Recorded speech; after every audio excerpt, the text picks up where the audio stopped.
j'espère que vous allez bien, vous vous portez bien. Je vous souhaite un bon début de semaine. J'étais absent, voilà. Cet après-midi, j'ai eu le plaisir de discuter, d'échanger avec le candidat aux élections législatives en indépendant, qui est chroniqueur sur la chaîne Live TV aussi, Herman Abois. Et j'étais avec lui cet après-midi, on a passé un très bon moment d'échange avec également le président Jean-Paul Auro, président de Journalistes de France, journaliste ivoirien de France. C'était un très bel échange fraternel. S'il voit ce direct en passant, je les remercie en tout cas pour l'invitation, parce que c'était un moment riche, hein. Il faut apprendre auprès des aînés par rapport à leurs expériences, par rapport à leurs conseils. Donc j'ai reçu beaucoup de conseils. Merci en tout cas pour cette considération, cette marque de considération. Alors, je voulais en tout cas, avant de débuter, je pense qu'aujourd'hui on va vraiment faire de l'analyse portée sur une pensée philosophique qui a trait, d'accord, à ce que, merci Black Samurai, c'est gentil, à ce qu'on vit en quelque sorte. Écoutez, je vais déjà vous annoncer quelque chose. J'ai été surpris d'avoir cette information que je vais vous partager. Je pense que beaucoup sur les réseaux sociaux ont appris cette info. Alors, le PPACI, parti des peuples africains Côte d'Ivoire, qui par l'entremise de son président, le président Laurent Gbagbo, avait indiqué ne pas participer aux élections législatives. Jusque-là, nous n'avions pas d'informations claires en ce qui concerne, d'accord, une participation potentielle ou probable ou pas. À notre grande surprise, nous avions eu des noms, d'accord, en ce qui concerne des participants. Alors, une liste nous a été transmise et les responsables, et non des moindres, ont décidé de participer à ces élections. Je vais citer quelques noms. Blaise Lasme, Stéphane Kipré, Bailly Martial Honoré, Lago Lebato, Sono Zéré, Béchi Paul, John Jonathan, je t'enverrai un message, d'accord, je m'excuse. Déjà, Antoine Garou, Asseux Sidoni, Assi Ndin Théodore, Dago Auguste, Aïpo Jean-André, Dali Prince, Kwa Charles, Seri Louma, Ekra Elidje, Woyen Georges Armand, Nyomblesson Pierre Quintus, Sylvie Prépré. On m'a même rajouté un nom. Ce nom c'est... alors je vais vous le dire. Alors... et Seyi Gaspard, on m'a dit que Seyi Gaspard a enlevé sa candidature. Il a décidé, voilà, Youté Innocent également, qui ne figure pas sur la liste qui m'a été envoyée. Alors, qu'est-ce qu'on peut dire, qu'est-ce qu'on peut donner comme analyse concernant la liste des personnes? Il y a un nom qui me frappe. Alors, il ne s'agit pas de celui de Blaise Lasme. Ce nom-là, il s'agit de M. Stéphane Kipré.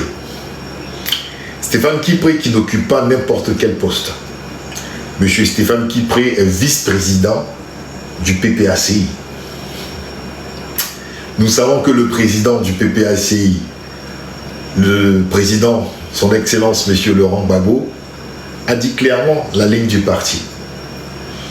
Alors, nous constatons qu'un vice-président décide d'y aller.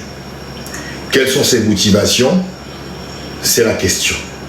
Mais si l'on veut être juste au sein du PPACI, je pense que la participation de M. Stéphane Kipré doit nécessairement avoir une explication claire. D'abord pour les partisans du PPACI, pour ceux-là qui ne souhaitaient pas, avant toute chose, y aller à ces législatives. Ça, c'est un premier élément. D'abord, les partisans du PPACI. Ensuite, vu qu'il est vice-président du PPACI, il serait quand même aisé que M. Stéphane Kipré nous apporte des éclaircissements sur, je dirais, cette défiance, parce qu'il défie la décision de son parti politique. Le parti politique avait une réponse claire c'était une cohérence. Cette cohérence demandait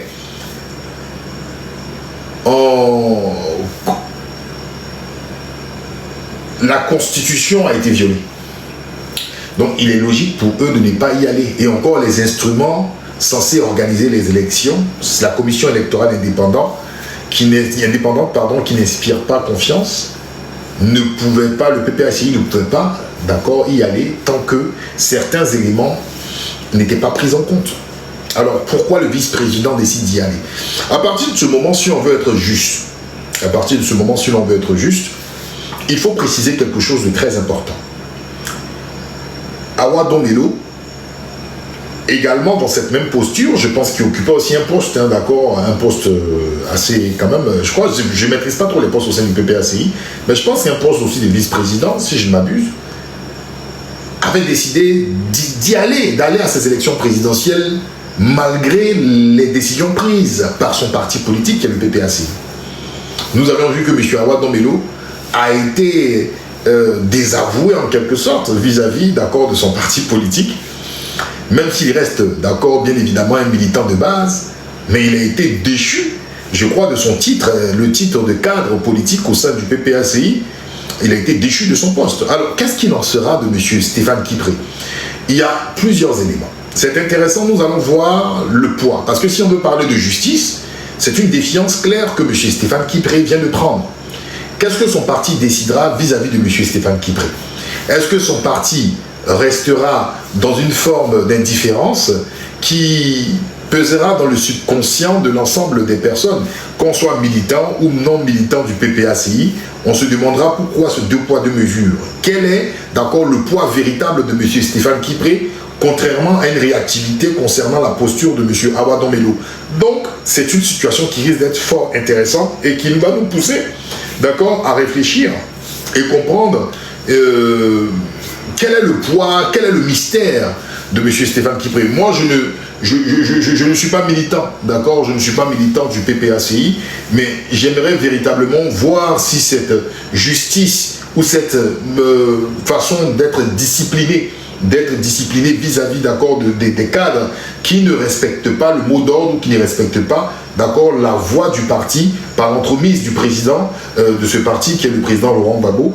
Est-ce que, en tant que vice-président, M. Stéphane Kipré sera déchu de son poste de vice-président, comme ce fut le cas d'Awa Domelo? C'est une question qui est légitime. Nous attendons de voir. Jusqu'à présent, nous n'avons pas encore vu, d'accord, de communiqué officiel concernant ces différents militants ou cadres de ce parti qui ont décidé d'aller malgré la décision du parti politique. Si la langue de bois ou l'indifférence prend le dessus sur ce qui se passe, il y aura certainement des questions à se poser. Et moi je le dis tout nettement au bureau politique du PPACI. Il faudra faire attention parce qu'un parti politique, c'est sa base. À partir du moment où la base grogne par rapport à une sorte de favoritisme vis-à-vis d'autres personnes, ça peut être très mal perçu. Ça peut même créer même une forme de déception ou dans le subconscient, d'accord, du parti politique. Ça peut même aussi affaiblir le président du parti politique qui est le président Laurent Gbagbo. Parce que quand on dit qu'il y a un adage chez les militants du PPACI qui dit « Où Gbagbo va, je vais ». Donc, je ne vais pas dire que en fait, les gens sont abattardis ou les gens sont idiots en suivant tout ce que le président Laurent Gbagbo dit, mais c'est un peu la voix du chef. Et quand la voix du chef elle est contestée, ou quand la voix du chef, d'accord, elle est incomprise par la réaction de certains vice-présidents ou des cadres, ça risque de créer une sorte de frustration où on a l'impression qu'on a deux fils conducteurs, deux canaux de communication ou deux façons disproportionnées de prendre une orientation. Donc, moi, à titre personnel, si on a été assez sévère vis-à-vis de M. Awa Domelo par rapport à ses présidentielles, pour un vice-président, c'est ce qui est intéressant, cher ami. Je viens de voir ton message. Mais si l'on veut être juste, l'on a dit, le parti a une voix, le PPACI a une voix, c'est de ne pas participer à ces élections présidentielles. Ce qui a été fait pour le cas de M. Awa Domelo, parce que M. Awa Domelo, moi je pense qu'il a fait fuiter, d'accord, des éléments pour annoncer les couleurs. Ok, M. Awa Domelo, on a vu automatiquement une réactivité du PPACI, communiqué sur communiqué. On ne va pas me dire que, bon, comme il s'agit d'élections législatives, il faut passer la pommade, il faut être plus ou moins souple. Je ne le pense pas. Élection législative comme une élection présidentielle, à partir du moment où l'on conteste les conditions d'organisation, d'accord, et le 4e mandat, il est logique, d'accord, que l'on, bien évidemment, que l'on aussi prenne des décisions. Parce que Stéphane Guipré ou Awa Dombello, ce sont des cadres de ce parti. Ce sont des humains. Quand on veut être juste, pour le militant de base, il faut être juste jusqu'au bout. Donc, est-ce qu'il y aura un parapluie qui va protéger? Je vais demander à mes modérateurs, d'accord, de ne même pas supprimer le commentaire en rouge avec la marque rouge. Parce que tout à l'heure aussi, je vais donner une citation de Machiavel qui est liée à ces élections. On va parler de la Côte d'Ivoire où on s'instruit, où on parle, où on respecte. D'accord? Ne le supprimez pas. Ici, on n'est pas dans la musaille. On essaie d'apprendre. On veut être amoureux du savoir. On ne veut pas manger dans la poubelle. D'accord? Laissez-le, s'il a le temps, en dehors de ses cours de théologie, je pense qu'il prendra l'effort de prendre un stylo ou un cahier et puis il va noter un peu ce que l'on dit ici. Alors, donc, j'étais en train de dire que, voilà. Voilà, donc c'est très important de comprendre et d'espérer, véritablement d'espérer, de faire le nécessaire pour que, donc, on va suivre cela de près. Qu'est-ce que, après ces différentes étapes-là, qu'est-ce qui va ressortir? Qu'est-ce qu'il en sera dit? On regarde de toutes les façons et on verra ce qu'il en est. Après, en ce qui concerne aussi, d'accord, la une du journal Le Nouveau Réveil, la une du journal Le Nouveau Réveil, effectivement, mais que veux-tu, frère? C'est notre pays, il va falloir qu'on mette de l'ordre, on mettra de l'ordre au moment venu. C'est important de regarder. Alors, Le Nouveau Réveil, comme ça, j'ai eu à lire, pas l'article en lui-même, d'accord, la une du Nouveau Réveil de ce jour, d'accord, qui est le numéro 6981, d'accord, du mardi 18 novembre 2025, en Côte d'Ivoire, disait: à un mois des législatives de décembre 2025, l'imprimerie nationale ne veut plus imprimer les listes électorales avec photo. C'est-à-dire que l'imprimerie nationale en Côte d'Ivoire, dans les contextes de ces élections législatives, ne souhaite pas imprimer, d'accord, les affiches pour les différents candidats ou ceux qui postulent, d'accord, des affiches avec photo. Alors, est-ce pour une raison financière? Est-ce pour une raison technique? Parce qu'ils sont en manque de ressources? C'est une question. Mais Le Nouveau Réveil, qui est un journal proche, qui est l'édito de M. Denis Cazion, qui est un journal proche du PDCI-RDA, voit une manœuvre de la part, d'accord, du gouvernement, d'accord, pour essayer de maquiller une sorte de fraude massive en perspective. Le PDCI-RDA également doit intégrer, c'est dans le titre, hein, bon, vous allez sur Le Nouveau Réveil, vous allez voir, doit intégrer la CEI centrale, d'accord, et les CEI locales avant les législatives. La raison. Alors, première des choses, mais c'est pour tout cela qu'on vous a dit dès le départ que vous ne pouvez pas compétir. C'est pour tout cela.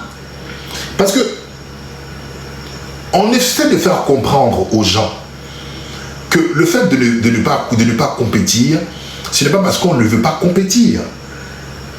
À partir du moment où les instances n'ont pas de marge de manœuvre, il sera difficile pour vous de vous accorder des garanties pour aller dans ce processus. Parce que ce qui va se passer, demain quand vous allez crier aux voleurs, vous allez crier à la mascarade, qui viendra à votre secours? Est-ce le peuple de Côte d'Ivoire qui a du mal à ruminer ce forcing du 4e mandat dont vous décidez d'accompagner, qui viendra à votre secours? Est-ce la communauté internationale dont vous-même vous dites qu'ils sont en odeur de sainteté avec ce 4e mandat de Ouattara? Est-ce les anges qui descendront du ciel? Aucune condition, aucune garantie n'est mise à votre disposition. Vous dites que votre but, votre rôle, c'est d'obtenir une potentielle majorité au sein de cet hémicycle. Et vous savez que c'est chose impossible. À partir du moment où c'est une chose impossible, mesdames et messieurs, vous accompagnerez le RHDP. L'obtention, d'accord, des 89 sièges, si je comprends, pour l'instant, est mi-figue, mi-raisin. Parce que le problème, c'est que le PDCI RDA, aujourd'hui, qui est dans une coalition, qui est le RID accompagnant sous certaines listes où il y a des communes, où il y a plusieurs communes, d'accord, où il y a plusieurs communes, certaines personnes d'ADCI, certaines personnes du Front Populaire Ivoirien et certaines personnes du PDCI RDA, d'accord. Est-ce que les garanties de victoire seront faites? Est-ce que les déçus du PPACI par rapport à la posture de certains cadres du PPACI qui vont compétir ne risquent pas, d'accord, de décourager dans les fiefs, surtout FPI proche de Laurent Gbagbo, certains candidats qui feront partie de l'opposition? Il y a plusieurs équations à voir. Est-ce que la CEI, la Commission électorale indépendante, jouera franc jeu dans ces élections? Il y a beaucoup de questions aussi à se poser. Donc, aucune garantie n'est véritablement... Est-ce que le taux de participation à ces législatives seront au-dessus de ce dont on a connu, d'accord, le 25 octobre? C'est plein de questions qu'il faudra se poser et aujourd'hui, nous sommes dans une forme d'incertitude réelle. Toute la certitude que l'on peut avoir, c'est que le rouleau compresseur du RDR, du RHDP est mis en œuvre pour pouvoir aujourd'hui cimenter, d'accord, les bases de M. Ouattara et de penser à l'après-Ouattara. Quelle sera véritablement la stratégie de l'opposition? Je n'y vois absolument rien qui transparaît. Et pour moi, c'est pour cela que j'indiquais qu'il fallait la cohérence. Si l'on vous juge mort, autant être mort au lieu de faire semblant d'être mort. Parce que, en fin de compte, on va dire vous mimez le mort, mais vous mimez le mort pour obtenir quoi comme résultat? Donc, nous attendons de voir ce qui va se passer par la suite. Alors, maintenant, il y a une petite vidéo que j'aime bien. Et cette vidéo-là illustre, bien évidemment, la Côte d'Ivoire. Cette vidéo-là illustre bien évidemment la Côte d'Ivoire. Et j'aimerais partager cette vidéo-là avec vous. On va écouter, prêter vraiment l'oreille. C'est un Européen, ce n'est pas un Ivoirien. Parce que l'on respecte plus facilement les Européens en Côte d'Ivoire. La peau blanche, parce qu'on pense que la peau blanche a plus de crédibilité à dire des choses. Alors, c'est une citation. Et nous allons nous inspirer de cette citation dans notre pays. Et on va donner des cas d'exemple, des cas d'école, bien évidemment. Et ces citations sont inspirées de Machiavel. Je vous ai dit qu'Alassane Dramane Ouattara, je suis sûr, s'il n'y a pas qu'Alassane Dramane Ouattara, la plupart des premiers politiciens en Afrique, quand ils sortaient des grandes écoles, ou même les généraux, on leur donnait un livre. Et c'est le Prince de Machiavel. D'accord? Lisez ce livre-là, Le Prince de Machiavel, et vous comprendrez tout ce qui se passe. Le Prince de Machiavel. Comment gouverner un peuple, comment se comporter avec un peuple. C'est un peu la Bible. C'est un peu la Bible, d'accord, qu'on donne aux élites intellectuelles africaines afin de pouvoir cimenter, cadenasser leur régime, cimenter, cadenasser leur projet. Donc, la plupart qui sortent d'école de guerre ou qui font ci, ça, c'est ce qu'on leur donne. Donc, on va bien évidemment écouter cet élément-là et vous allez comprendre.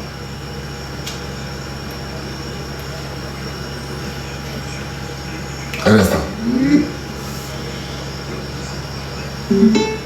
Dit que les autres conspirent contre lui n'est pas noble. Machiavel nous dit qu'on ne peut pas jouer honnêtement dans un jeu où les autres trichent. La notion d'équité est une arme inventée par les faibles pour restreindre les forts. L'homme qui s'accroche au reste... Alors, c'est très intéressant. Écoutez bien.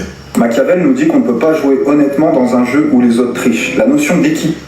Machiavel dit qu'on ne peut pas jouer dans un jeu où les autres trichent. Machiavel dit qu'on ne peut pas jouer dans un jeu où les autres trichent. Et c'est l'un des problèmes en Côte d'Ivoire. Quand vous dites qu'il faut aller à des élections, moi la question, quelles sont les garanties pour y aller? Quelles sont les garanties? Est-ce qu'il y a tricherie? Y a-t-il pas tricherie? Quand on parle du taux aux élections, et on nous dit que le taux, d'accord, est au-delà de 50%, on n'a aucun élément pour pouvoir calculer. C'est-à-dire que la CEI nous dit ouvertement, écoutez, c'est 50%, on avale. Regardez, dernièrement, et je pense qu'il y a quelques jours, c'était la semaine dernière, le Conseil national de sécurité. Vous lirez le communiqué du Conseil national de sécurité. Le Conseil national de sécurité, présidé par M. Alassane Dramane Ouattara, a dressé un bilan. Et le bilan, il était de 11 morts. Je me rappelle, j'étais sur le plateau télé. Et j'ai échangé même avec Maître Kakou, Didier que je salue en passant s'il suit la vidéo, qui est avocat, qui lui n'était pas sur le plateau, mais disait, regarde, écoute, le gouvernement a dit c'est 11 morts. J'ai dit, est-ce que tu es sûr que c'est 11 morts? Il a dit, mais toi, tu vas toujours essayer de créer la polémique où il n'y en a pas. J'ai dit, est-ce que tu es sûr qu'il y a 11 morts? Il me dit, mais bon, le Conseil national de sécurité a dit. J'ai échangé avec les gens, j'ai dit, mais est-ce que la parole du gouvernement est une parole, est une profession de foi? En dehors de ce que le gouvernement dit, est-ce qu'on peut mener des investigations, faire recouper des informations et peut-être avoir aussi, avec ces différentes informations, des certitudes? Personne n'a osé et voulu me répondre. Qu'est-ce que j'ai fait? Je dirais même que la providence est de mon côté. Je reçois un communiqué du PPACI. Mais ce n'est pas que le communiqué du PPACI est une profession de foi. C'est un report, Nayo report attaque finale. C'est-à-dire que ils ont fait un rapport sur les attaques de Nayo. Je vais vous citer, d'accord, les 10 personnes. Ok? Les 10 personnes à Nayo, je vais citer leur nom, leurs identités. C'est des personnes qu'on arrive à déterminer. Et vous allez voir où je vais aller. Alors, dans la nuit du 25 au 26 octobre, le village de Nayo a été attaqué. Des individus non identifiés, assimilés à une milice RHDP, ont pris d'assaut le village, d'accord? Non, c'est 3 morts, autant pour moi. Oh, d'accord, 3 morts. Ont pris d'assaut le village. Le bilan humain est lourd, 3 morts.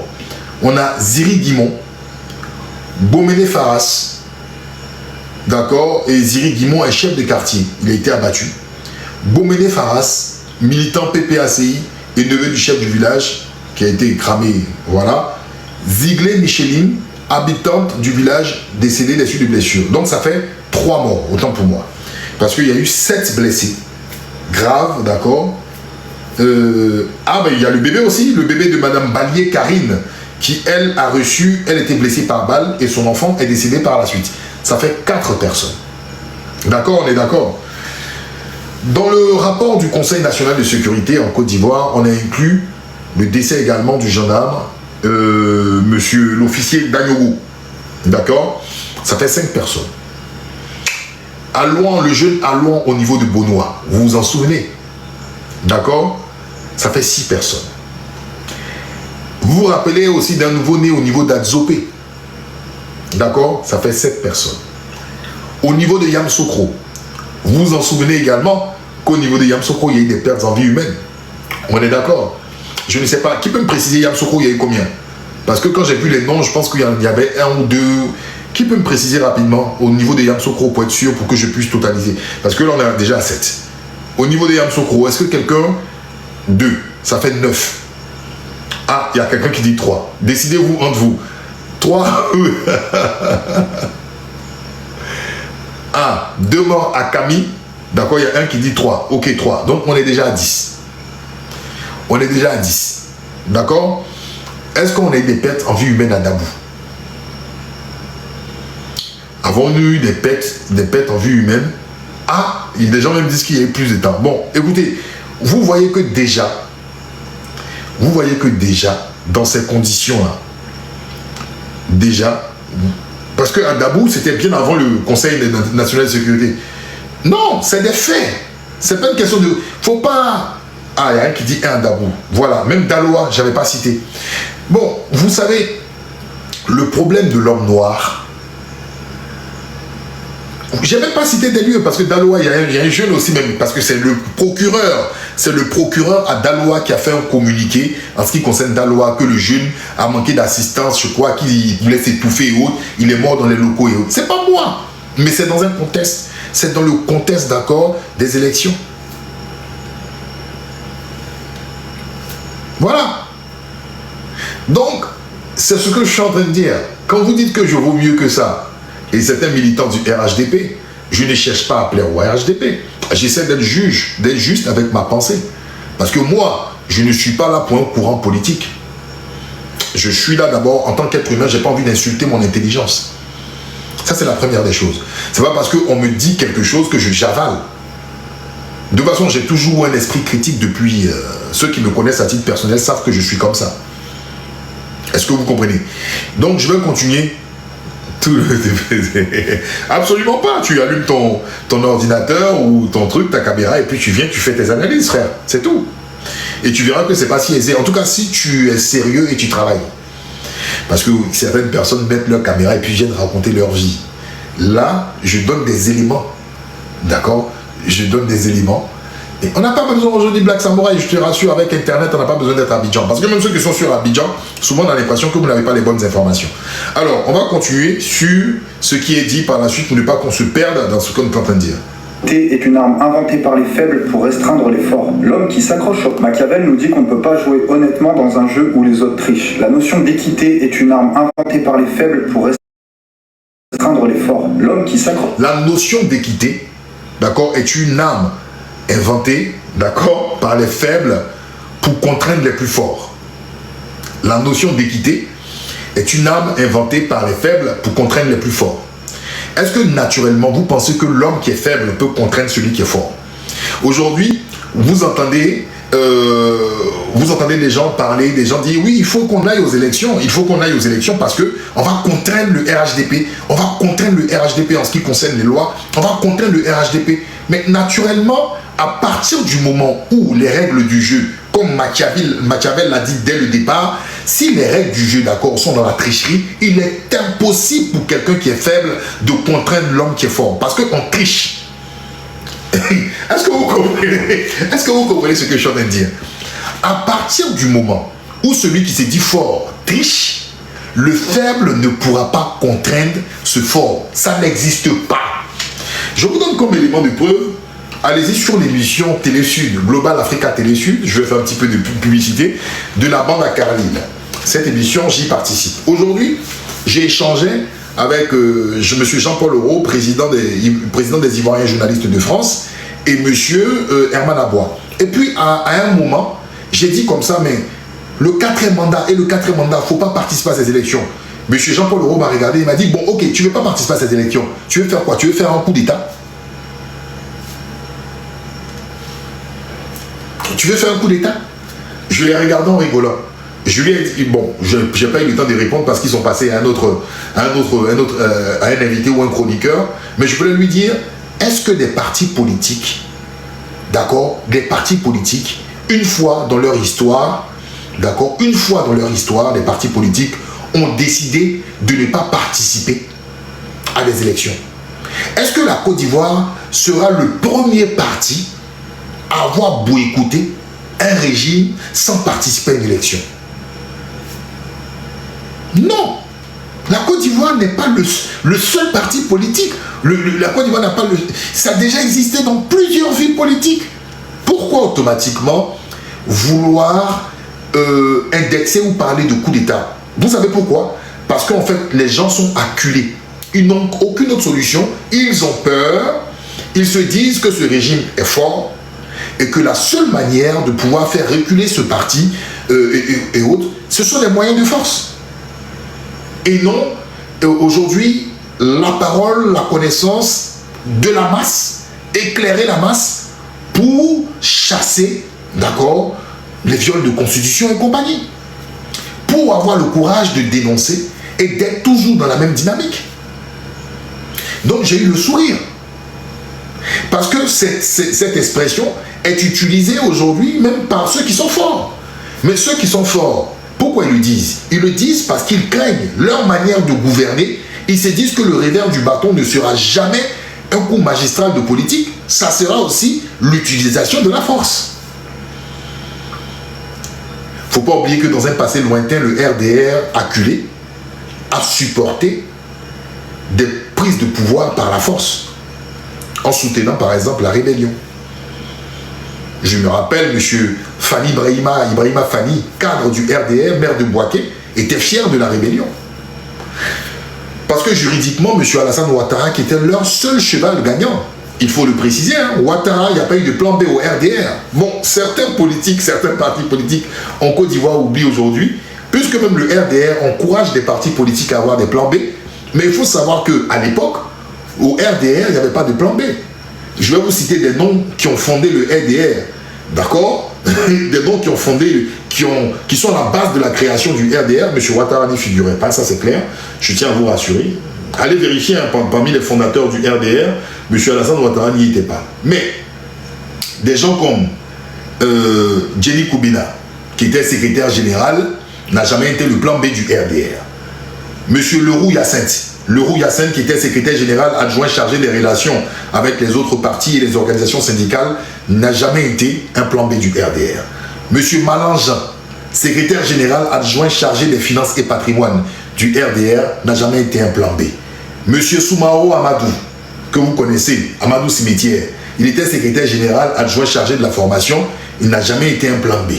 M. Aye Alexandre, directeur de publication du journal Le Républicain, le journal du RDA à l'époque, il n'a jamais été un plan B.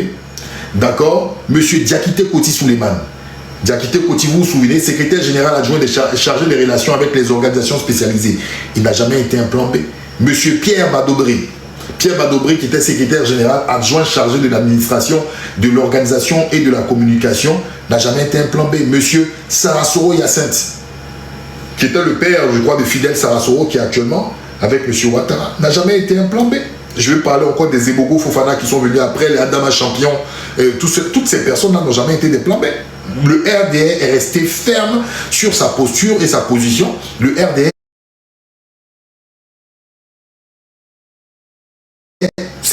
en fait, le RDR a toujours pensé en fait que sans Alassane Ouattara, il ne tirera pas aussi parti politique. Vous avez vu le RDR même a boycotté. Le RDR, à l'époque, voilà, vous savez ce qu'ils ont fait. Alors pourquoi vous aussi, vous n'avez pas cette audace? Ne regardez pas les partis politiques quand ils revêtent le vêtement d'accord du pouvoir. Quand ils revêtent le vêtement du pouvoir, ils sont d'accord dans ce qu'on appelle la duplicité ou même ce qu'on peut appeler en fait d'accord du travestissement politique. Donc, il ne faut pas les regarder, il ne faut pas danser selon les pas du RDR. Ils sont aujourd'hui dans un embonpoint, dans un embourgeoisement politique. Quand on est dans l'opposition, il faut creuser, il faut réfléchir. Vous avez vu le RDR penser à un plan B? Avec tous les noms que j'ai cités là, ils ont pensé à un plan B? Jamais. Mais à un moment, le RDR n'a eu marre. On revient à notre citation de Machiavel. Oui, tout à fait, mais le Merkava, Ben Soumao, on y va. Choreg, tandis que les autres conspirent contre lui, n'est pas noble, c'est une proie. En politique, en guerre et dans la quête du pouvoir, celui qui triche en premier brise la loi. Et la loi... En politique et en guerre, écoutez bien, en politique et en guerre, celui qui triche en premier brise la loi. En politique et en guerre, celui qui triche en premier, il brise la loi. C'est vrai ou c'est faux? C'est vrai ou c'est faux? Vous voulez qu'on donne des exemples? Ok, je vais vous donner un exemple. En 2016, on nous dit, ici en Côte d'Ivoire, devant tout le monde, on va modifier la Constitution. On va faire un référendum. Il y a des gens qui voulaient aller, d'accord, voter pour cette Constitution. Le PDCI-RDA a voté pour cette Constitution. Mais l'objectif du PDCI-RDA, ce n'était même pas le où. L'objectif du PDCI-RDA, c'était casser le verrou de l'âge. Parce qu'à l'époque, en fait, on ne pouvait prétendre être candidat jusqu'à 75 ans. Henri Konan Bédié était au-delà de 75 ans en 2010. Ça a été une exception avec l'article de l'accord 48 signé par Laurent Gbagbo. Donc ça a été une exception qu'Henri Konan Bédié participe en 2010. Mais par la suite, le RDR est conscient. Pour que cette constitution de 2016 puisse être validée par le PDCI-RDA, il faut donner des garanties que Henri Konan Bédié a des chances de compétir et de venir au pouvoir d'État. Donc, le PLCI n'a pas réfléchi sur les autres contours. Mais heureusement qu'il y a des archives. Et ces archives-là disaient que est-ce que le fait qu'on passe sur cette nouvelle constitution de 2016, M. Ouattara pourrait avoir un autre mandat? C'était marqué non. Car la continuité, d'accord, il y a une jurisprudence qui évoquait la continuité, d'accord, des mandats de Ouattara, et le mandat de Ouattara ne se renouvelait pas après l'adoption de la nouvelle constitution. Ce n'est pas nous, c'est le RDR, le PLCI, d'accord, et même, je pense même que la structure, même la CEI a fait campagne, ils ont tous fait campagne dessus. Et puis, à notre grande surprise, quand le choix du RDR n'est plus valide, je ne vais pas parler de, comment on dit, de Bakongo et compagnie, ça ne m'intéresse pas, parce que chacun, même Bakongo, même est revenu sur ses mots en bégayant devant M. Bictogo. Je donne les éléments, les trucs. Et pour revenir sur les dires de M. Mamadou Koulibaly n'a pas dit que, en fait, les mandats de Ouattara se renouvelaient. Il a dit que Ouattara allait user de superfuge, parce qu'en 2020, il a fait une vidéo pour préciser. Il y a quelqu'un qui dit, il y a quelqu'un qui me dit de lire, d'accord, cette jurisprudence.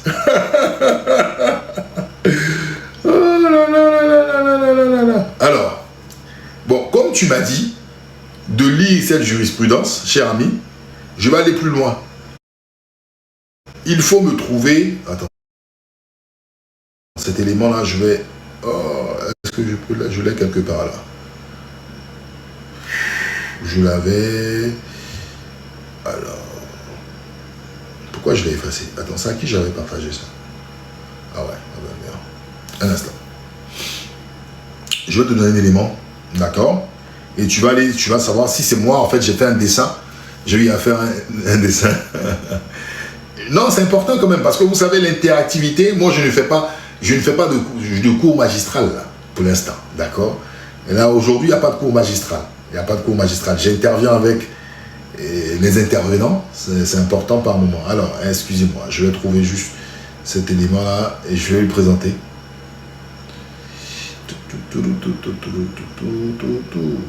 Alors, regardez, je ne sais pas, ça va être à l'envers. Ouais, bon, vous voyez là, c'est à l'envers. Mais je vais vous lire ce qui est marqué là. Référendum 30 octobre 2016. Regardez. Lire la suite sur constitution2016.ci. D'accord? C'est marqué ici. Point 22. Le président Ouattara peut-il être candidat à la présidentielle de 2020? L'adoption de la nouvelle constitution n'entraînera pas de rupture avec l'ancienne constitution qui limite le nombre de mandats présidentiels à 2. Donc, à partir de ce moment, quand le plus fort triche, il brise la loi. En temps de guerre, quand le plus fort triche, il brise la loi. C'est un fait. Vous voulez qu'on... Je donne encore un autre exemple. Parce qu'ils ont dit, en politique ou en guerre. Je vous donne un exemple. Quand vous allez à l'école, qu'est-ce qu'on vous dit? Quand vous allez à l'école, nous sommes des États souverains. Nous sommes des États indépendants. Quand tu es souverain, d'accord, personne ne peut venir ébranler ta souveraineté. On dit en politique ou en guerre, le plus fort brise la loi. Je donne un exemple. Vous êtes élu dans votre pays. Vous devez des comptes à qui? Aux populations qui vous ont élu. C'est à ce peuple-là que vous devez des comptes. Vous ne devez pas des comptes au pays limitrophe ou un pays étranger qui est à 10 000 km de chez vous. C'est à votre peuple, le peuple qui vous a choisi. Ou c'est le pays dans lequel vous vous êtes installé. C'est à ce peuple-là d'abord, en premier, vous vous intéresserez. Je ne peux pas aller me mêler des affaires du Kazakhstan. Les habitants du Kazakhstan ont des comptes, d'accord, ont des comptes à demander à leur gouvernant, d'accord, kazakh. Mais ce n'est pas à un Ivoirien. Qu'est-ce que le président kazakh va foutre avec moi? Mais je vais vous donner un exemple. La plus belle des démocraties, on l'appelle les États-Unis d'Amérique. Quand les États-Unis d'Amérique lèvent leurs avions et vont bombarder un pays, ils oublient qu'il y a les lois dans ce pays. Le principe de souveraineté vole en éclats. Quels sont les pays qui se joignent, par exemple, à ce pays bombardé pour dire non, vous les Américains, vous n'avez pas le droit de faire ça, d'adopter ou de respecter le principe de souveraineté. Donc Machiavel avant même la création de nos États là, parce que Machiavel, c'est une certaine époque, il a dit quelque chose de très fondamental. Le plus fort en politique, d'accord, ou en guerre, quand il triche, il brise la loi. Et c'est ce qui se passe. Vous croyez que si M. Ouattara, moi et M. Ouattara, on avait la même capacité de dissuasion, le spectacle que l'on voit actuellement en Côte d'Ivoire, le spectacle il allait passer. Vous le pensez véritablement? Vous pensez que si les outils dont M. Ouattara dispose ou jouit en Côte d'Ivoire, si une personne avait les mêmes éléments ou des éléments même qui étaient au-dessus de M. Ouattara, ce spectacle allait perdurer? Absolument pas. Parce que quand les forces se valent, la loi du respect de la discussion se met en place. Vous savez pourquoi M. Ouattara ne discute jamais avec l'opposition? Parce qu'il sait que l'opposition, sur le plan de dissuasion, l'opposition dispose de rien. C'est pour cela qu'il fait ce qu'il veut. On compterait à venir sur la table de discussion. Arrêtez de faire croire que non, c'est par angélisme et par amour populaire que aujourd'hui le RHDP est là. Même vous, militants du RHDP, au fond de votre cœur, vous le savez. Vous le savez au fond de votre cœur. Ne dites pas que oui, c'est pour le bonheur des Ivoiriens. Les Ivoiriens sont heureux de cette constitution. Les Ivoiriens sont aucunement heureux. Vous disposez aujourd'hui d'éléments contraignants. Les éléments contraignants, c'est la prison, c'est l'exil, d'accord, c'est les menaces et autres. C'est de ça en fait. C'est aujourd'hui votre politique de dissuasion vis-à-vis de certaines personnes qui ne supportent pas votre politique. Ce n'est pas le débat. Ce n'est pas le débat ouvert. Ce n'est pas le champ du débat. Ce n'est pas le champ de l'expression. Donc, arrêtez de faire croire votre réalité, d'accord, qui n'est pas la réalité, la certitude de pas mal d'Ivoiriens. Quand vous voyez tous ces intellectuels, aujourd'hui qui passent la pommade au RHDP, qui font les éloges de M. Ouattara, vous croyez que c'est par amour? Ils le font parce qu'ils veulent sauver aujourd'hui leur carrière politique, ou même leur carrière professionnelle. Allez regarder l'émission où j'ai échangé avec Emma Nabois. Il dit c'est plus facile en fait à 6000 km de parler avec passion de politique. Mais si tu veux voir ta famille en Côte d'Ivoire, ce genre d'expression-là, tu ne l'auras pas. Mais est-ce que quand il m'a dit ça, je me suis dit, ah tiens, il faut que je fasse attention parce que j'ai ma famille. Je ne l'ai pas fait. Mais il y a beaucoup d'Ivoiriens qui diraient véritablement, d'accord, cher ami, il y a quelqu'un qui dit on a sous-estimé les moyens. Ouattara n'a pas de moyens. Ouattara en fait utilise les Ivoiriens. Parce que l'achat d'une Kalachnikov n'est pas l'argent de Ouattara. En fait, c'est ça le problème du noir. Par moment, en fait, vous disposez de pouvoir, mais vous êtes ignorant. La Kalachnikov qui est dans une caserne militaire n'est pas la Kalachnikov achetée par Ouattara avec son argent personnel. C'est le cacao, c'est la sueur des Ivoiriens qui achètent la Kalachnikov. Mais il faut véritablement qu'on fasse comprendre aux Ivoiriens que c'est vous, quand vous voyez les camions, les camions avec les canons, c'est votre argent qui est utilisé pour acheter ces canons. C'est pour cela qu'il faut en fait d'accord certains Ivoiriens qui ne mangent pas le même plat, la même merde qu'on nous sert tout le temps. Ce n'est pas de l'arrogance. C'est juste qu'en fait aujourd'hui l'Ivoirien sous-estime ses droits. Il pense connaître ses droits, il ne connaît pas ses droits. Et il faut rappeler ses droits à chaque moment pour qu'ils se disent à un moment il faut que je tape du poing sur la table. Voilà, c'est clair. Donc c'est pas une question de sous-estimer. Si Ouattara avait créé sa rébellion, il avait créé sa milice personnelle avec son argent ou l'argent de son épouse, voilà, là c'est autre chose. Mais à partir du moment où tu accèdes au trésor public, à l'argent du contribuable ivoirien, il n'y a rien de noble à cette chose-là. C'est pour ça qu'on dit qu'il faut servir le peuple et non se servir. Alors, je vais avancer, parce qu'on est en plein dans les élections législatives, hein, d'accord? On va écouter encore à nouveau ce qui est dit là. Favorise toujours le vainqueur. Répondre à la trahison avec honneur. Attendez, je mets cette partie-là. Celui qui triche en premier brise la loi, et la loi favorise toujours le vainqueur. Répondre à la... Celui qui triche en premier brise la loi, et la loi favorise, d'accord? Attendez, celui qui... La loi, Et la loi favorise toujours le vainqueur. Voilà. Et la loi favorise toujours le vainqueur. Donc, à la suite du fait de briser cette loi-là, d'accord, la loi favorisera naturellement le vainqueur. Et c'est pour ça, vous avez vu le Conseil constitutionnel désigner quel vainqueur. Quel vainqueur? Il n'y a pas d'effet de surprise. D'accord? C'est logique, c'est logique. Trahison avec honnêteté, c'est entrer dans la bataille sans armes. Si tes adversaires... Répondre à la trahison avec honnêteté... D'accord, attendez, je vous dis... Répondre à la trahison avec honnêteté, c'est entrer dans la bataille sans armes. Si tes adversaires... Répondre à la trahison avec honnêteté, c'est rentrer dans la bataille sans armes. Ça, c'est fort. Répondre à la trahison avec honnêteté, d'accord, c'est rentrer dans la bataille sans armes. C'est-à-dire qu'à partir du moment où ton adversaire, d'accord, utilise des armes, et ces armes-là ne sont pas conventionnelles, tu es dans l'obligation, si tu es réaliste, de te doter aussi de la même capacité de dissuasion de ton adversaire. Et c'est pour cela, en fait, par moment, quand nous nous rappelons à chaque moment aux gens, mais le 4e mandat est illégal, c'est pour cela que certaines personnes disent, ah, toi tu veux faire un coup d'État. Ils ne trouvent aucune autre... En fait, ils ne se disent même pas, mais la Constitution elle-même, qu'est-ce qu'elle dit? Ils vont même plus sur les tests. Eux, automatiquement, dans les têtes, ça sonne bam. Mais attends, Ouattara dit que Ouattara a gagné. Toi, en quoi tu espères que Ouattara, en fait, ne soit pas au pouvoir? Ah, tu veux faire un coup d'État. Parce que c'est dans la tête. En fait, c'est comme une machine. Ça tape, pas. Et c'est comme ça. Parce qu'aujourd'hui, les gars sont calés. Pourquoi? Parce que répondre à la trahison avec honnêteté, le fait de violer la Constitution est une trahison. Mais toi qui viens dire, non, mais ça, c'est une trahison. Tu es honnête. Tu viens dire effectivement, non, le gars n'a pas à faire le 4e mandat. Il n'y a pas 4 mandats en Côte d'Ivoire. Tu vois?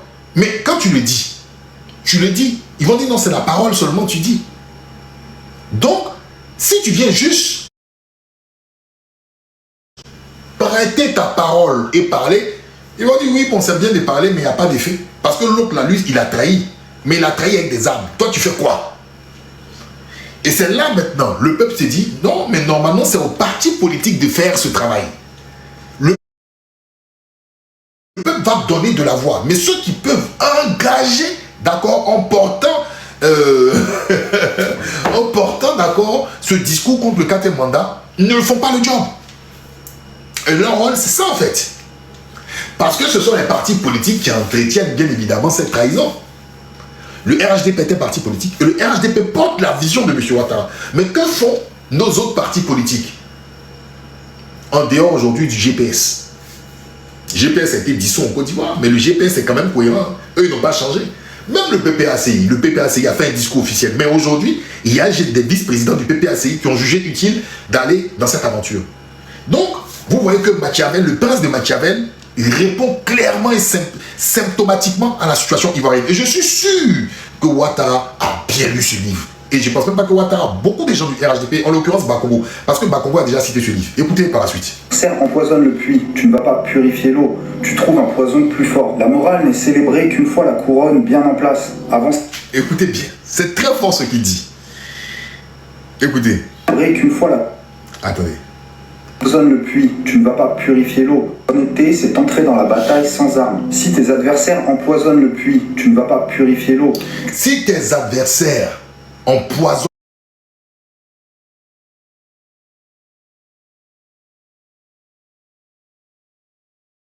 le puits, tu ne vas pas purifier l'eau.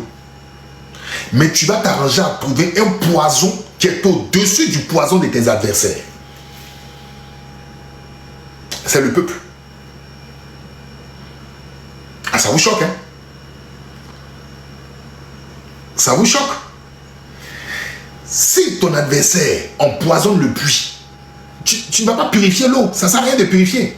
Tu vas purifier l'eau là, même ton adversaire va profiter de ça. Il faut trouver un degré du poison qui est au-dessus du poison de ton adversaire. Et ce poison, c'est le peuple.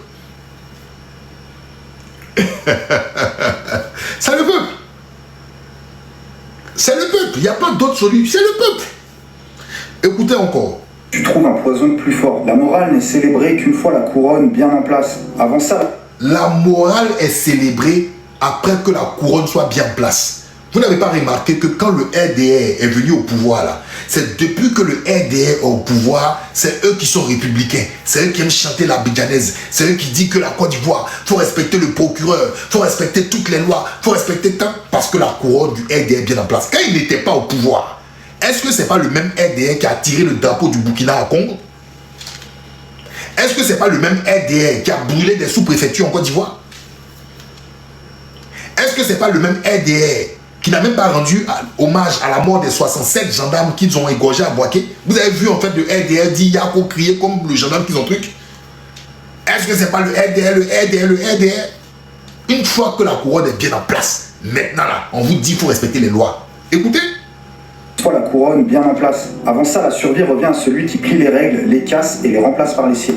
Vous avez entendu? Attendez, je vous... La survie revient à celui qui plie les règles, les casse et poison plus fort. La morale n'est célébrée qu'une fois la couronne bien en place. Avant ça, la survie revient à celui qui plie les règles, les casse et les remplace par les siennes. L'histoire des... Avant ça, la morale vient... Attends, avant ça, c'est-à-dire que la morale, avant, d'accord, d'avoir la couronne, hein, c'est ceux qui plient, qui cassent les règles, là. C'est eux, en fait, d'accord, qui s'installent. Le RDA avant, je vous ai pas dit qu'il brûlait des sous-préfectures. Il brûlait des sous-préfectures. Il brûlait des sous-préfectures. Il cassait. Je vous ai montré des vidéos ici des communicants du RDM qui étaient fiers de dire qu'ils cassaient. C'est un fait, mesdames et messieurs. Je suis pas... En fait, c'est là, c'est devant vous. Et je pense que c'est ce qu'on doit faire pour que vous compreniez psychologiquement ce qu'il en est de votre pays. Écoutez la suite. Dirigeant n'est pas écrite par ceux qui ont joué équitablement, mais par ceux qui ont gagné coûte que coûte. Une fois que... L'histoire des dirigeants, d'accord, n'est pas écrite par ceux qui ont gagné équitablement. Mais l'histoire des dirigeants est écrite par ceux qui ont gagné coûte que coûte. L'histoire des dirigeants, là, l'histoire des dirigeants n'est pas écrite par ceux qui ont gagné équitablement. Mais l'histoire des dirigeants est écrite par ceux qui ont gagné coûte que coûte. Je vous ai dit que le RDA, depuis qu'il a été créé, n'a jamais songé à un plan B. Allez me montrer un plan B où le RDA a changé. Eux là, c'était Alassane ou rien, Alassane ou rien, Alassane ou rien. Ils étaient tellement prêts pour le Alassane ou rien, ils ont même décidé, on dit, ah, on va faire résolution, hein, on va bombarder la Côte d'Ivoire. Ils disent, allez-y, quand on prend le pouvoir. Ah, on va couper là, ah, on va couper là, on va même peut-être ne pas envoyer les médicaments. Ils disent, allez-y, Alassane ou rien, Alassane ou rien. C'est ça. Et c'est eux aujourd'hui qui ont écrit l'histoire de la Côte d'Ivoire. C'est eux là, aujourd'hui, ils ont écrit l'histoire de la Côte d'Ivoire. Eux, ils ont rédigé la narrative. Pour eux, il y a certaines personnes, la Côte d'Ivoire a commencé à partir de 2011. Ils le disent. Mais c'est ça, c'est l'application, c'est Machiavel. En fait, allez lire Le Prince de Machiavel. Vous allez comprendre tout ce qui se passe et même ce qui même va venir. Et ça, c'est pas mon travail, c'est pas mon rôle, c'est pas à moi de faire ça. C'est aux partis politiques. C'est aux partis politiques, c'est aux communicants des partis politiques. Au lieu de rester sur les guéguerres inutiles, si vous êtes contre le 4e mandat, c'est de prendre de l'avance sur l'adversaire et dire comment l'adversaire va procéder, comment l'adversaire. Parce que en fait, c'est des livres, mais qui vous montrent des modus operandi. Vous croyez que... C'est pour ça que je dis souvent aux gens, quand les gens me disent, ils disent Ouattara est trop fort, Ouattara est trop fort. Je regarde les gens, puis je rigole, je dis, mais en quoi en quoi il est fort? C'est parce que vous êtes paresseux.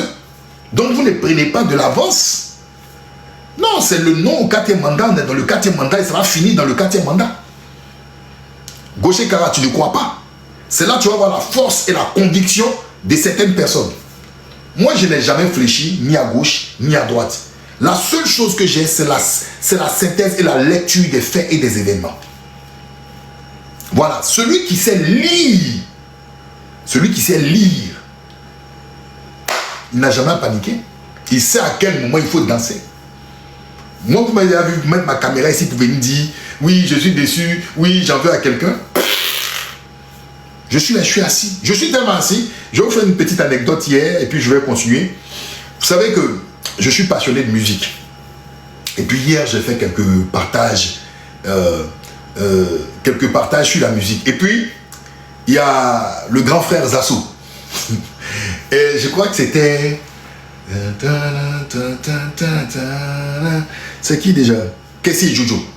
Donc je partage un son de Kessie et Jojo. Et puis il met en bas, dans les stories, il dit ça c'est la tristesse qui fait ça. J'ai regardé le truc, j'ai commencé à rigoler.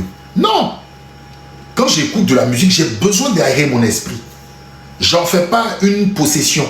Parce que vous savez, tout ce qui est politique est énergivore. C'est des égrégores, hein, c'est des énergies. Même la politique, c'est des énergies. Par moment, il faut sortir un petit peu pour revenir plus fort. C'est comme les arts martiaux. Il faut sortir, il faut aller dans certains univers pour se réoxygéner. Parce que vous savez, si vous pompez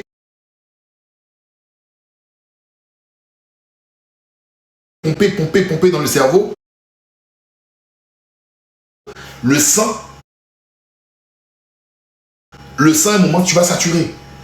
Tu décompresses, tu reviens plus fort. C'est tout. Donc, mais vous n'allez jamais me voir en train de venir dire, oui, j'accuse le PPAC. Les partis politiques sont libres. Je vais vous dire quelque chose aussi, que vous oubliez. En fait, les partis politiques sont des organisations. Elles sont faites pour prendre le pouvoir d'État. Les partis politiques. Mais n'oubliez pas que dans les partis politiques, ce sont les hommes. S'il n'y a pas d'hommes, il n'y a pas de partis politiques. S'il n'y a pas d'hommes, il n'y a pas de partis politiques. Comprenez ça, hein? S'il n'y a pas d'hommes, il n'y a pas de parti politique. Le bureau politique n'est pas, en termes d'effectifs, plus nombreux que la base militante. Vous oubliez ça souvent. Tellement on idolâtre les hommes politiques, on pense que, d'accord, les hommes politiques ont plus de poids que la base. C'est la base qui fait c'est la base qui fait la pyramide. Si la base n'est pas solide, la pyramide ne tiendra pas. Est-ce que vous comprenez? C'est la base. Et la base, ce sont des humains. Maintenant, ces humains-là sont alignés sur une idée de dire non au 4e mandat. Donc, si ces humains sont alignés sur une idée de dire non au 4e mandat, mais le non au 4e mandat, il est formel. C'est pour cela, dans ce groupe-là, ce maillage-là, quand il y a le non au 4e mandat, il y a un oui, la solidité flétrit. La solidité, le socle flétrit. Parce qu'on doit avoir la même force, la même énergie. Une énergie contraire affaiblit la masse. C'est très important. Mais les partis politiques, ce sont des hommes qui font les partis politiques, faits de chair et de sang. S'il n'y a pas d'hommes, il n'y a pas de politique, il n'y a pas de parti politique. Donc, il faut comprendre à partir de ce moment que de ton adhésion politique. Vous ne comprenez pas. On n'accepte pas une loi, on n'apprécie pas une loi selon son adhésion politique. C'est pas parce que je suis RHDP que je dois accepter que la loi soit tordue. C'est pas parce que je suis PPACI que je dois accepter que la loi soit tordue. La loi, elle est la loi.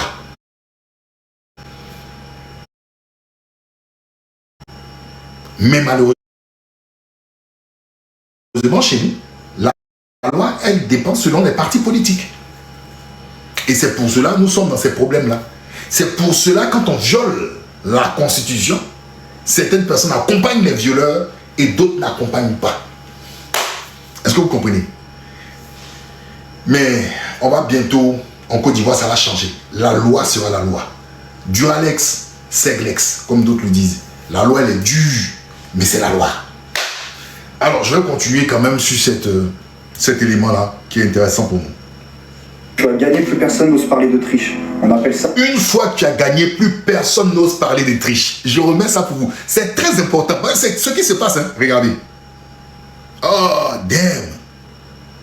De la stratégie. La victoire est une place par les siennes. L'histoire des dirigeants n'est pas écrite par ceux qui ont joué équitablement, mais par ceux qui ont gagné coûte que coûte. Une fois que tu as gagné, plus personne n'ose parler de triche. On appelle ça de la stratégie. La victoire est... Une fois que tu as gagné, d'accord, les gens n'osent plus parler de triche. On appelle ça la stratégie.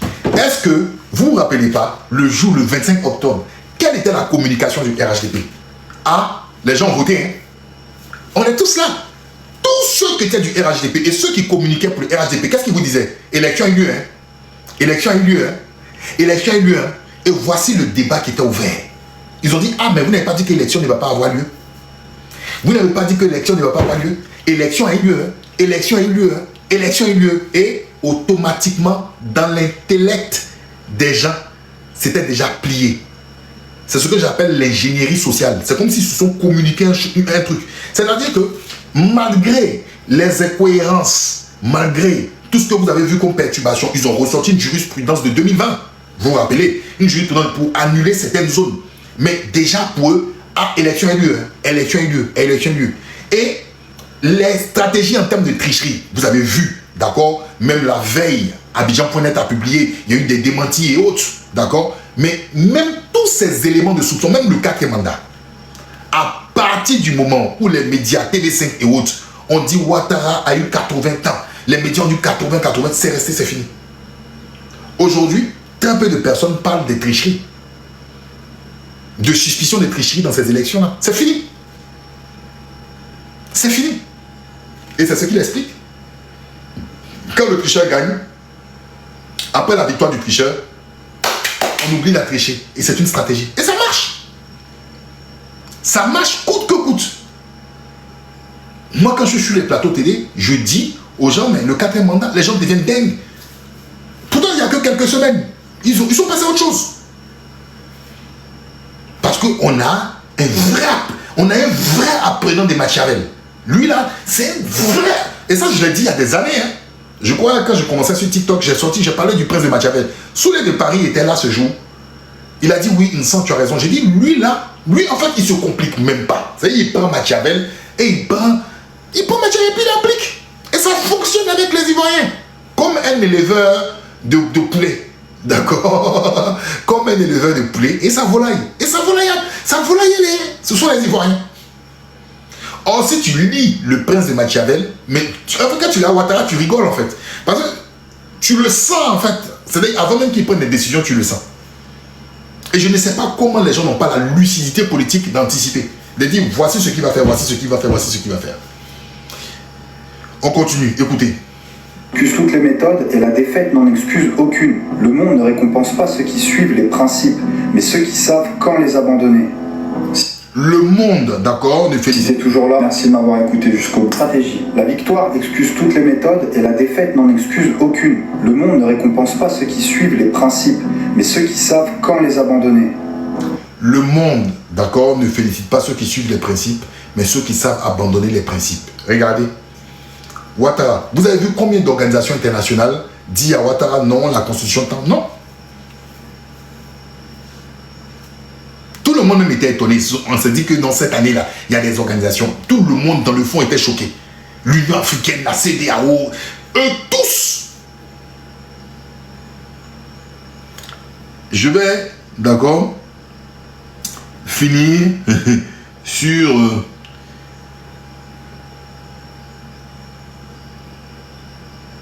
Alors, je vais aller sur un élément. Pourquoi Socrate nous a mis, je crois que c'est ça. Je vais terminer sur la mise en garde de Socrate vis-à-vis de la démocratie. Là, on a étudié Machiavel, vite fait, en relief hein, avec la vie politique. Écoutez bien. Socrate pensait que la démocratie était dangereuse, non pas parce qu'il aimait la tyrannie, mais parce qu'il la voyait tuer la pensée critique. La démocratie... Vous avez entendu? Socrate, d'accord, voyait la démocratie dangereuse. Pas parce qu'il aimait les gens qui étaient violents au pouvoir. D'accord? Mais la démocratie chasse ceux qui ont l'esprit critique. Je vais vous donner mon expérience. Quand les gens m'ont découvert sur Facebook, je venais, je déposais ma caméra et puis je parle d'Oufou Boigny. Mais quand je parle d'Oufou Boigny là, tu ne vas pas me voir pour dire Nana Oufou a fait ça. Nana Oufou a fait ça. Nana Oufou a fait ça. Je disais non. L'argent de la basilique là, en ce moment la Côte d'Ivoire avait des problèmes. Pourquoi on n'a pas pris cet argent là pour trouver une solution? Ça choquait les gens. Les gens disaient mais toi tu sors d'où? Toi tu es qui? Tu viens, tu prends ta caméra et puis tu parles des choses que tu ne comprends pas. Mais est-ce que ce que j'ai dit dans le fond, c'est faux? Est-ce que la basilique là, l'argent qu'ils ont pris pour construire la basilique, c'est l'argent personnel d'Oufou Boigny? Si Oufou le dit, il faut qu'il sorte les preuves. Mais Oufou n'a jamais sorti les preuves. Donc déjà en tant que citoyen, je dois parler de ça. Mais toi tu es qui? Tu vas t'asseoir sur tes fesses et tu vas parler. Or normalement, c'est ce qu'on appelle avoir l'esprit critique. Des gens m'ont connu ici. Des gens même du RHDP ont pris des vidéos à moi qu'ils ont coupées où j'ai critiqué la gestion du président Laurent Gbagbo.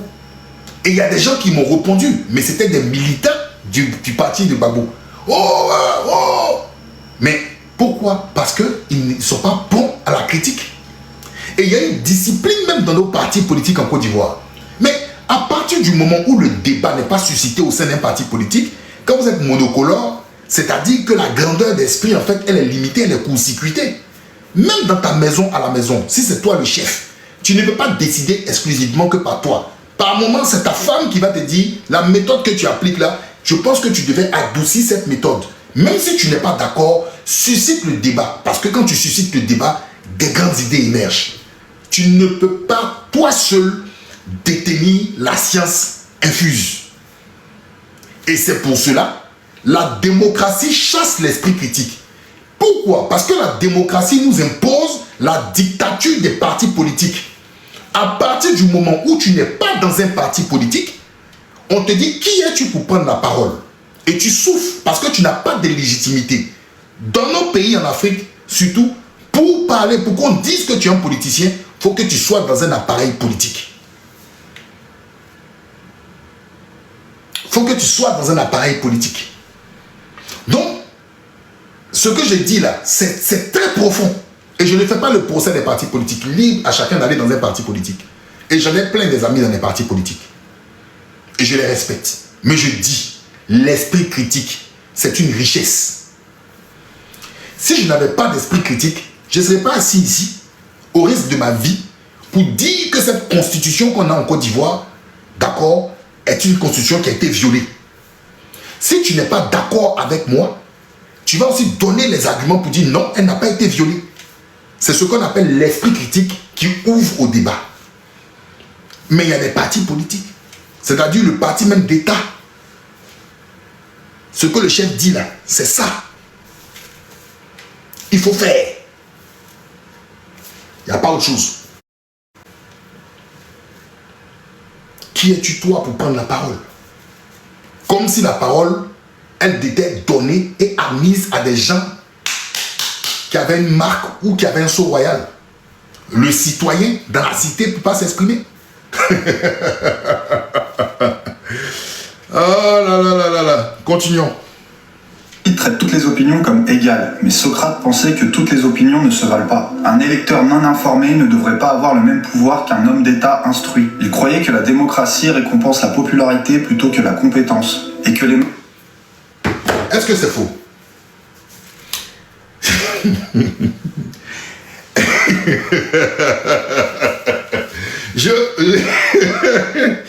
C'est pas faux. Un homme,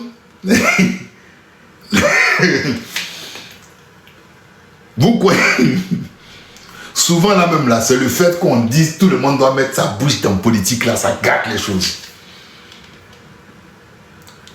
Vous savez, il y a certains niveaux, nous-mêmes dans nos sociétés, qu'on soit Séloufou, Akan, on soit de l'Ouest,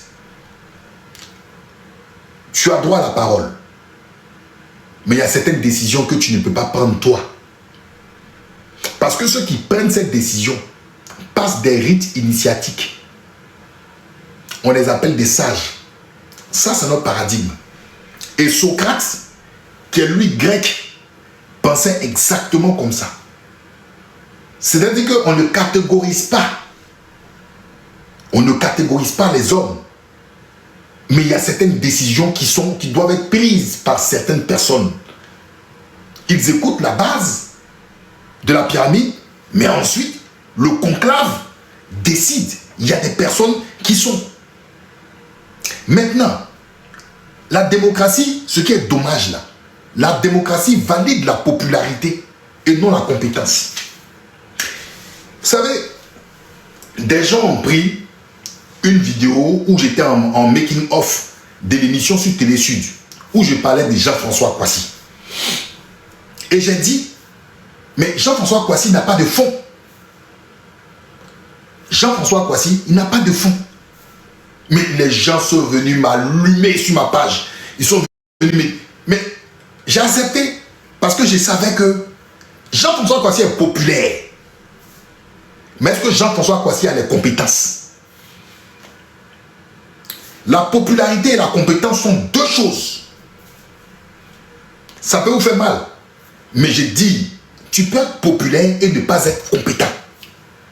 Tu es populaire, mais tu es incompétent. Tu peux ne pas être populaire, mais compétent. Maintenant, je vais vous poser la question. Est-ce que la Côte d'Ivoire a besoin d'hommes populaires que d'hommes compétents? Aujourd'hui, ce que nous recherchons, nous, là, chez nous, là, c'est quoi? C'est la popularité ou la compétence?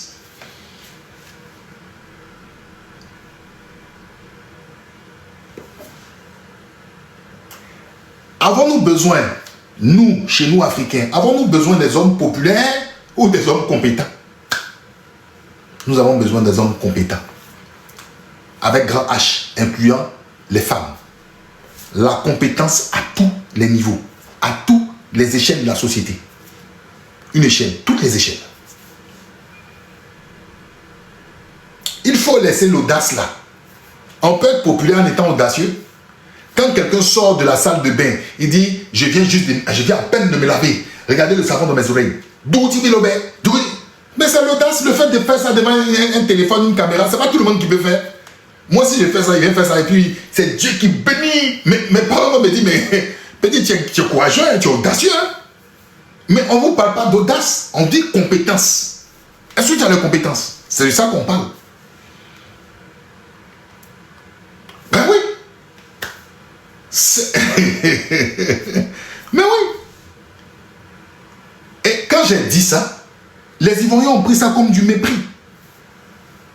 Ils ont pris ça, c'est pas du mépris. Je respecte, d'accord, ce monsieur. Je respecte ce monsieur. Mais je dis, on a besoin de compétences. Mais qui plus que monsieur Jean-François Kouassi peut prouver sa compétence? Quand il vient soumettre, parce que l'élection est un programme, l'élection là, c'est une rencontre entre les électeurs et le candidat. Mais quand on vient se rencontrer là, on vient faire quoi? Est-ce qu'on vient se faire des câlins? On vient se faire des bisous? Décision non informée. Des orateurs talentueux sans réelle sagesse pouvaient manipuler les foules par l'émotion et non par la vérité. Des orateurs talentueux sans réelle sagesse, d'accord, pouvaient manipuler. Qui a dit ça dans un stade? Mais c'est Bakongo qui a dit il est fier d'être mouton. Il est fier d'être mouton. Fier, soyez fiers d'être des moutons. Quand il voit des moutons, soyez fiers d'être des moutons. Mais pourquoi? Parce qu'il était un excellent orateur. Mais est-ce qu'il était un excellent orateur accompagné de la sagesse? C'est ça. Quand on est sage, on ne rebondit pas sur ce genre de choses. Parce que ton degré de connaissance et de perception est au-dessus de la base militante. Au-dessus de la base militante. Donc, naturellement, tu vas influencer avec tes idées la base militante. Il faut faire attention.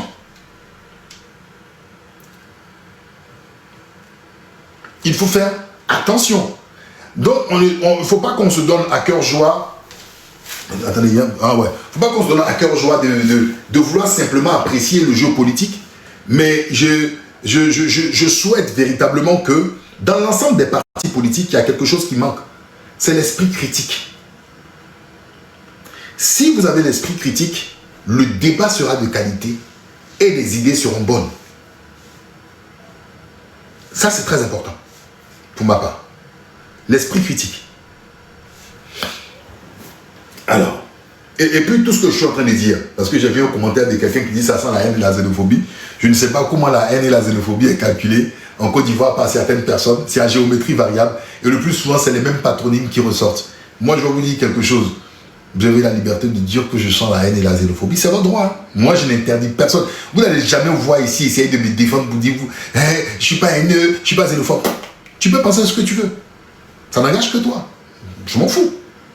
Je ne cherche pas à faire l'unanimité. Je ne cherche pas à plaire à tout le monde. Ici, il y a des gens qui vont me voir. Ils vont dire, ah, celui-là, ce qu'il dit, c'est cool. Il y a des gens qui vont dire, d'accord, ce qu'il dit, ça ne me plaît pas. Mais c'est la société, elle est comme ça.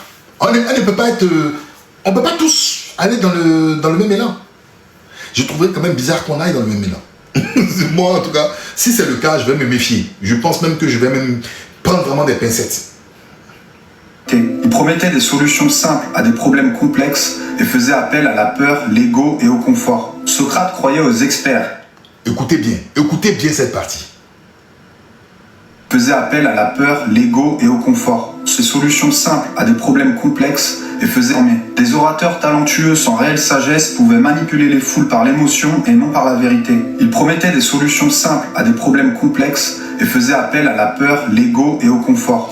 Je suis obligé de rester encore pour ce 4e mandat parce que la nécessité fait que la situation sécuritaire impose ma personne. C'est-à-dire que je viole la Constitution, mais il faut que je sois là. Et puis il y a des gens qui disent, si Alassane n'est plus là, de foutu, faites attention, faites tout pour que Alassane... Mais c'est la peur. La peur, l'ego. L'ego, c'est l'ego démesuré. Sans Alassane, on est mort. Moi, j'ai entendu des trucs où des gens disent Alassane était annoncé depuis le temps, je sais pas, de Sékou Touré. Et il dit de Sékou Touré, de Samori Touré, qu'un gars devait venir. Mais il y a des gens, Alassane, c'est leur idole, c'est leur dieu. C'est l'ego démesuré. Les foules passionnées, c'est ça.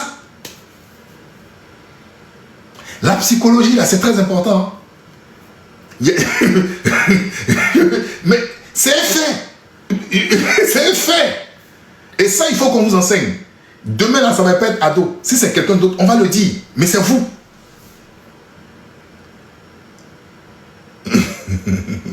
Il y a un gars qui me fait rire, il n'aimait pas les JFK. Tu connais JFK, tu es là à l'école JFK, tu viens JFK. Ah bon, t'es connerie, là, frère. Vous êtes trop truc. Bon, on va continuer. Socrate croyait aux experts. Il demandait, si vous êtes malade, votez-vous pour un traitement ou demandez-vous à un médecin? Et l'ironie, c'est que Socrate a été condamné à mort par un vote démocratique. Et toi, qu'en penses-tu? Laisse ton... Voilà. Donc, il avait plutôt confiance aux experts. Et non d'accord aux experts et non d'accord aux beaux parleurs. Et aujourd'hui, en Côte d'Ivoire, nous avons véritablement besoin d'experts. D'experts dans tous les domaines qu'il ne faut pas négliger. Les experts sont dans tous les domaines et ils sont dans la société. Les experts ne sont pas forcément dans des écoles politiques.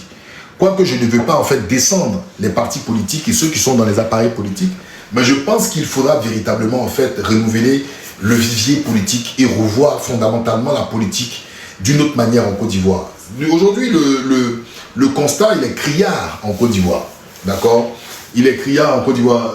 Il y a un gars qui dit je vais bavarder. Bon, on verra si je vais bavarder pendant 5 ans. Je pense que la meilleure des manières, c'est de revenir. Non, il ne fallait pas le bloquer. J'avais un dernier message. Il faut venir en 2030, tu vas voir si je bavarde pendant 5 ans. Je pense que la meilleure des manières. Et ça, je passe le message à tout le monde. Si vous êtes convaincu que je parlerai pendant 5 ans, venez en 2030. Et vous allez voir si je suis encore en train de parler. Donc, je suis en train de dire qu'il y a des Ivoiriens partout dans tous les domaines qui peuvent véritablement aider. D'accord? Aider. Et attention, je vais m'adresser à Étoile Filante. C'est vrai que l'élite intellectuelle est une déception en Côte d'Ivoire aujourd'hui parce qu'elle baigne dans beaucoup de choses telles que la corruption et pas mal de trucs. Attention, on ne conduit pas une voiture parce qu'on est talentueux. Il faut conduire une voiture aussi et aussi te faire accompagner de certaines personnes qui ont fabriqué la voiture et qui savent les détails, la puissance de la voiture. Il faut faire attention. On a tous besoin des uns des autres. Celui qui veut être politicien, on n'a pas d'école pour devenir politicien.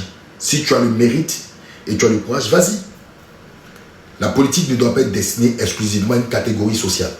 Ça, je suis d'accord. Mais attention, quelqu'un qui maîtrise les finances, tu ne peux pas prendre quelqu'un, je ne sais pas, qui a conduit Baka toute sa vie, tu vas le mettre dans les finances. Il ne comprendra rien. D'accord? Il faut faire attention. Soit celui qui a conduit Baka, il va se reconvertir, d'accord, pour commencer à apprendre. D'accord? Pour commencer à apprendre les rouages et les trucs, mais ça va être compliqué. D'accord? Ça va être compliqué que chacun, c'est pour ça qu'on dit que chacun véritablement excelle dans son domaine. Après, la politique, c'est tout autre domaine. S'il y a des postes électifs, tout le monde doit y aller. Tout le monde doit y aller, ça c'est clair. Moi, je ne regarde pas la catégorie sociale. C'est pour ça que je disais aux gens des JFK là, enlevez votre affaire de temps et puis allons-y dans le fond. Moi, quand Ouattara me parle, ce n'est pas le visage de Ouattara que je regarde. Quand Gbagbo me parle, c'est l'offre politique. Pour la situation de Gbagbo et Thiam, c'était différent parce que déjà, c'était la possibilité qu'ils puissent compétir. Mais après cette étape, on allait partir dans l'offre politique, dans le fond. C'est le fond qui est important. Et non l'enveloppe. Donc, mesdames et messieurs, j'espère que... Excusez-moi, j'étais un peu fatigué. J'espère que l'échange a été plus que clair. On a échangé pendant à peu près 2 heures. Et donc, allez dire à tous ceux, toutes celles qui sont découragés en ce qui concerne le 4e mandat, le plus dur commence maintenant. Parce que certaines personnes, même au sein de certains partis politiques qui ont refusé de compétir à ces élections, ont décidé de faire faux bond à leur parti politique. Qu'est-ce qu'il en sera de M. Stéphane Kipré, vice-président du PPACI? Est-ce qu'une décision, un communiqué arrivera d'ici quelques heures de la part du PPACI, comme ce fut le cas de M. Awa Dombello, dans la tournure des élections dites présidentielles? Est-ce que le PPACI communiquera en ce qui concerne M. Stéphane Kipré pour sa participation dans ces élections? Nous avons hâte de voir et de savoir la réaction du PPACI concernant M. Stéphane Kipré. Sinon, nous, citoyens qui ne sommes pas dans les partis politiques, nous allons dire, il y a 2 poids 2 mesures. Pourquoi Awa Dombello a-t-il été traité, d'accord, de tous les noms d'oiseaux, et M. Stéphane Kipré bénéficiera d'un traitement de faveur? Est-ce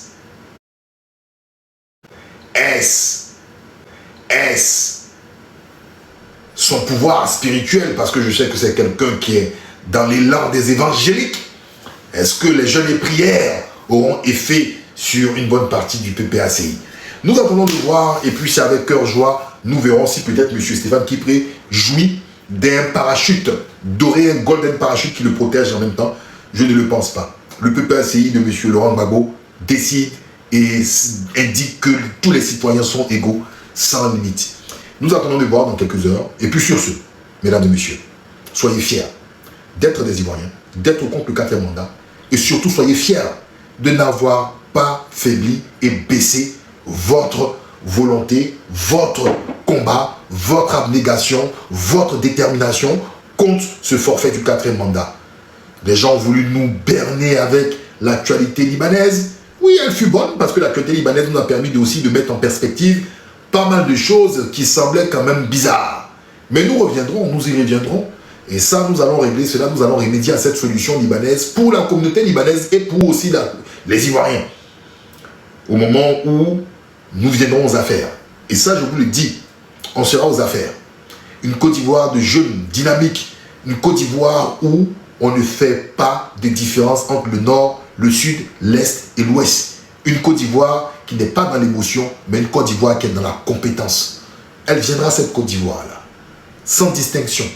Ce n'est pas une rêverie, c'est un fait. Parce que quand tu observes la météo politique, tu sais comment le vent souffle, tu sais comment le soleil se lève, tu sais comment l'averse arrive.